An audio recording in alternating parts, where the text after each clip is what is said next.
یہ جب بندے کو چیز نصیب ہوتی ہے نا کہ وہ اللہ تعالیٰ سے ڈرتا ہے، پھر وہ بندہ دانا ہو جاتا ہے، پھر وہ بندہ معاملہ فہم ہو جاتا ہے، وہ بندہ سمجھدار ہو جاتا ہے۔ قرآن مجید نے کہا یا ایھا الذین آمنوا ان تتقوا اللہ یجعل لکم فرقان۔ میرا دل کرتا ہے کہ امت مسلمہ اس آیت کو یاد کر لے۔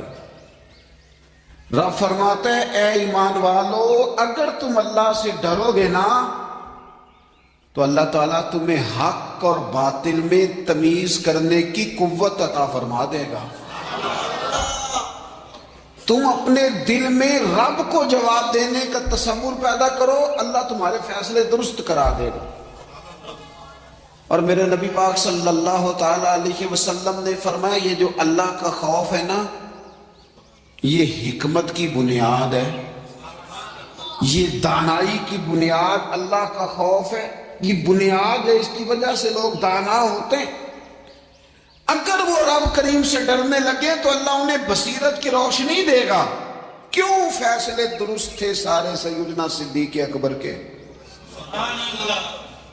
اس لیے درست تھے کہ ان کے دلوں میں رب کا خوف موجود تھا۔ بڑی فضیلتیں انہیں حاصل تھیں، بڑی عظمتیں حاصل تھیں، لیکن کسی جگہ بھی کسی مقام پر بھی ان کے قدم لڑکھڑاتے کیوں نہیں تھے؟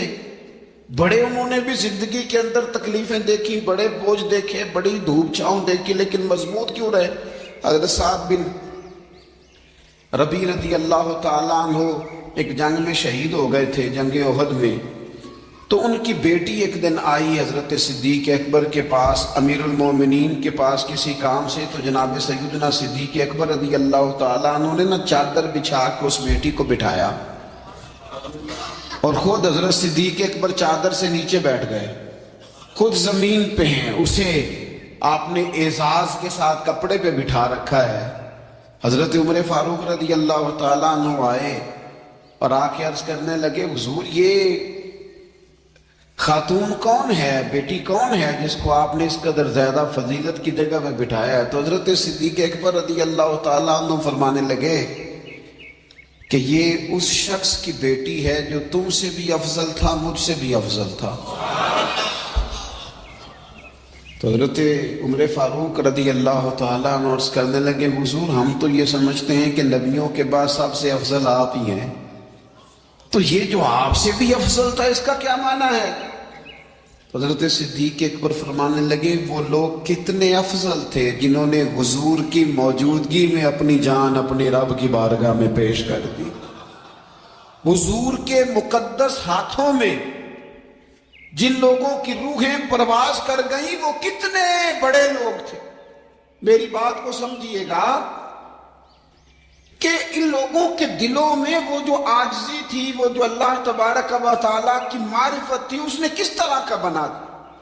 ہمارے ہاں یہ مسئلہ بن گیا ہے کہ ہم ہر ایک سے ڈر رہے ہیں، ہر ایک سے، برادری سے، قبیلے سے، داماد سے، بہو سے، فلانے سے، فلانے سے۔ میں نے دیکھا بڑے بڑے لوگ ڈرتے ہیں۔ آپ اگر ناراض نہ ہوں تو بعض والدین ہیں جو اولاد سے ڈرتے ہیں۔ ہاں میں نے کچھ ایسے دنیا دار پیر دیکھے ہیں جو مریدوں سے ڈرتے ہیں، میں نے ایسے لیڈر دیکھے ہیں جو اپنی عوام سے ڈرتے ہیں۔ کیوں؟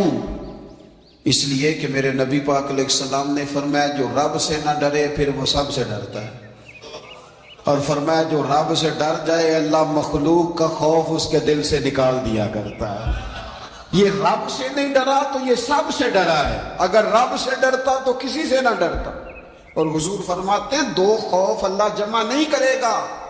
تم اگر بے خوف زندگی گزارنا چاہتے ہو نا دنیا میں تو ایک خوف پیدا کر لو، وہ رب کا خوف ہے، بے خوف ہو جاؤ۔ اور اگر تم یہ خوف پیدا نہیں کرتے پھر تو سائے سے ڈرو گے، پھر سانپ سے نہیں رسیوں سے ڈرو گے، پھر تو جگہ جگہ تمہیں کمزور کر دیا جائے، پھر تو لوگ ہر وقت تمہیں بھگائیں گے، ڈرائیں گے۔ ایک خوف پیدا کر لو اللہ کا، پھر دوسرا کوئی خوف قریب نہیں آئے گا۔ اور ایک معنی میں اور کہا اللہ دو خوف جمع نہیں کرے گا۔ حضور فرماتے ہیں تو دنیا میں رب سے ڈر جانا، رب تجھے آخرت میں نہیں ڈرائے گا۔ وہ جو اللہ کے ولیوں کے بارے میں کہا لا خوف علیہم ولا هم یحزنون، کیا معنی ہے؟ دنیا میں انہیں صرف اللہ کا خوف تھا، باقی کسی کا خوف نہیں تھا۔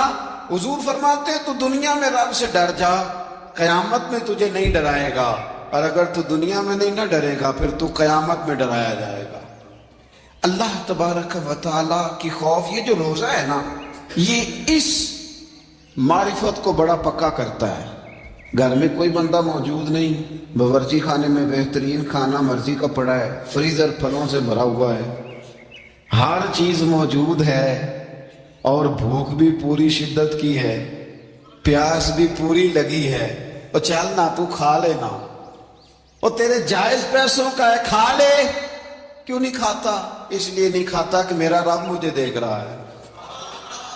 اللہ کرے روزے داروں یہ پریکٹس ہو جائے کہ جب تو اپنا جائز مال اس لیے نہیں کھاتا کہ رب نے روکا ہے اور وہ دیکھ رہا ہے نہیں کھانا، پھر تو کسی کا ناجائز مال کیسے کھا سکتا ہے؟ رب نے تجھے روکا بھی ہے اور رب تجھے دیکھ بھی رہا ہے، پھر تو غیر کا کیسے کھا سکتا ہے جب تو اپنا جائز نہیں کھاتا کہ اللہ دیکھ رہا ہے؟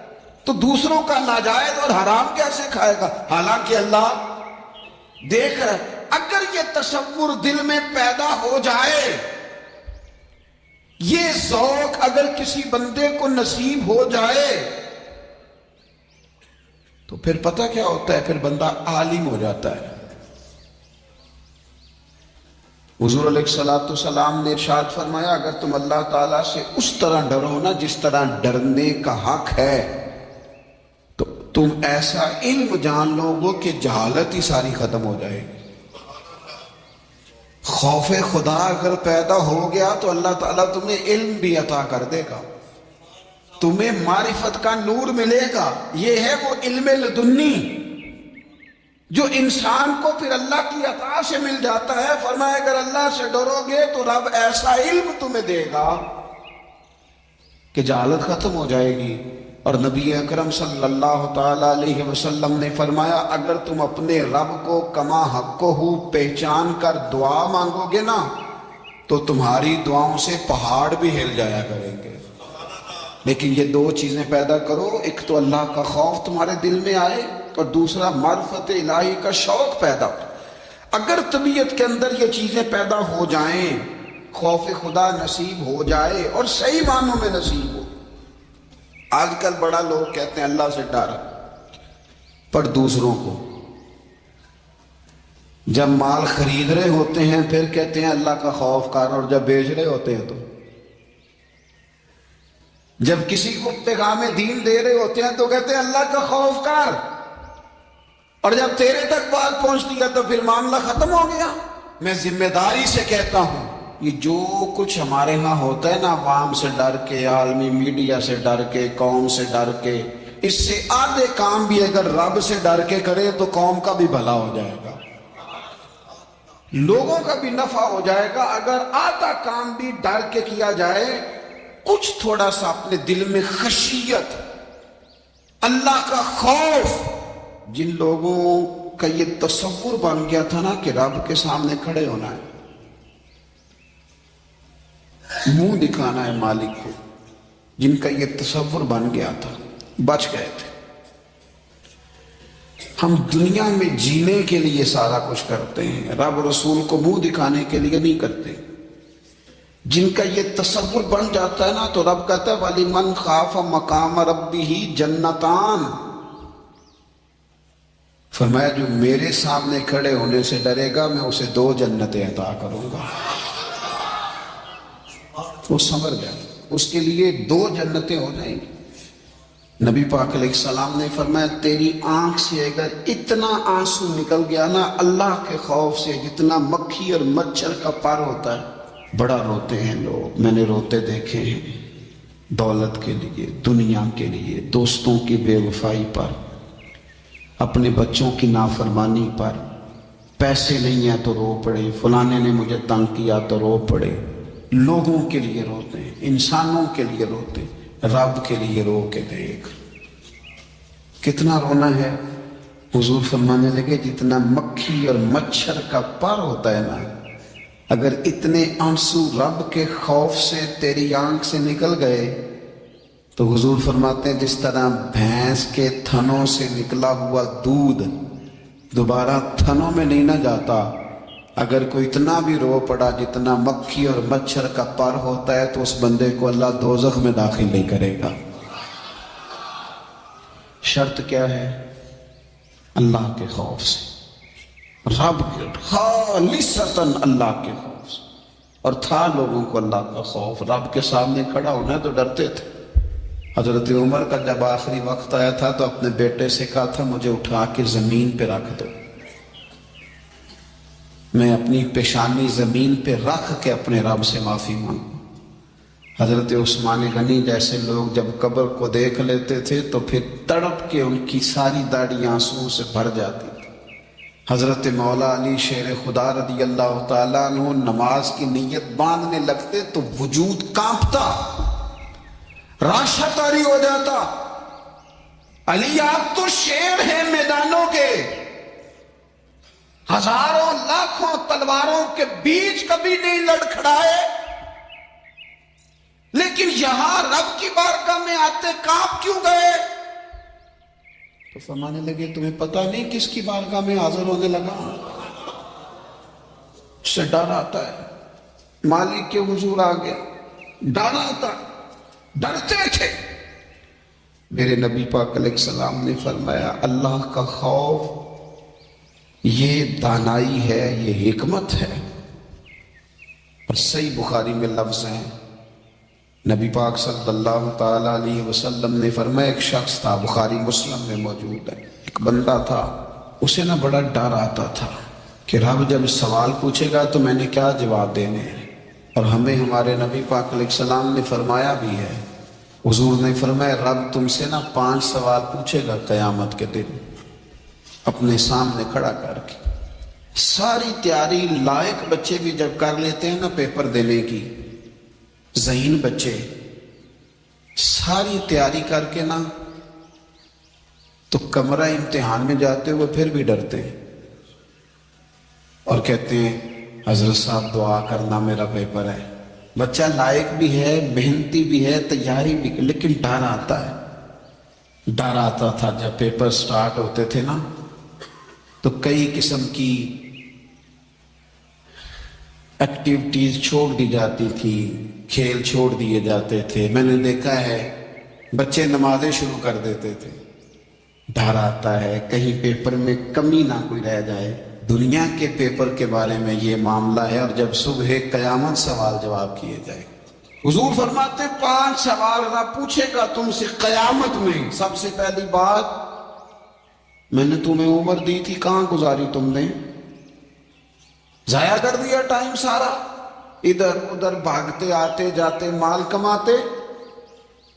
اور پھر عمر میں ایک بہترین حصہ جوانی ہے، حضور فرماتے ایک سوال یہ ہوگا، دوسرا جوانی کہاں گزاری؟